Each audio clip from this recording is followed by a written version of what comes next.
అందరికీ నమస్కారం.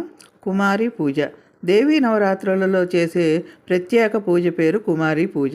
ప్రకృతిలో కనిపించే స్త్రీలు అమ్మవారి ప్రతిరూపాలు అనే భావనతో చేసే పూజ ఇది. ప్రతిరోజు యథాశక్తిగా 1 నుంచి 9 మంది దాకా బాలికలను ఆహ్వానించి వస్త్రాలను, అలంకారాలను ఇచ్చి షోడశోపచార పూజని శాస్త్రవిధిగా పూజ చేస్తారు. ఈ కుమారి పూజలో 2 సంవత్సరాల నుంచి 10 సంవత్సరాల వయసు వరకు ఉన్న బాలికలే అర్హులు. సంవత్సరంలోపు ఉన్న పసిపిల్లలను లెక్కలోకి తీసుకోరు.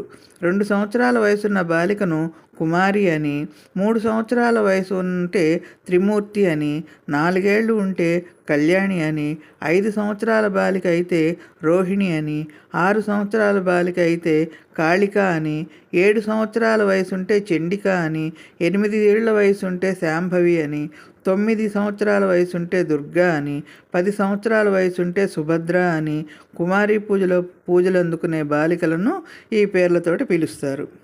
వీలును బట్టి పూజకు కూర్చోబెట్టే 9 మంది బాలికలను కూడా ఒకే వయసు ఉన్న వారిని చూసి పూజ చేస్తుంటారు.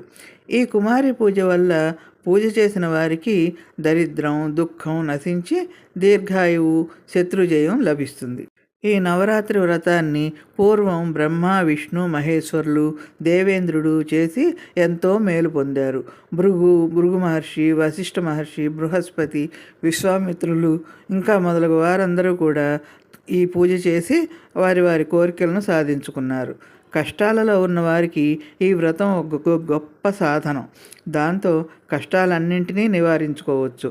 వృత్తాసురుడిని సంహరించడానికి వెళ్లే ముందు ఇంద్రుడు, త్రిపురాసురుడిని సంహరించే ముందు శివుడు, మధుకైటపులను సంహరించాల్సి వచ్చినప్పుడు విష్ణువు కూడా ఇదే వ్రతాన్ని చేశారు, విజయాన్ని సాధించారు. శ్రీరామచంద్రుడు కూడా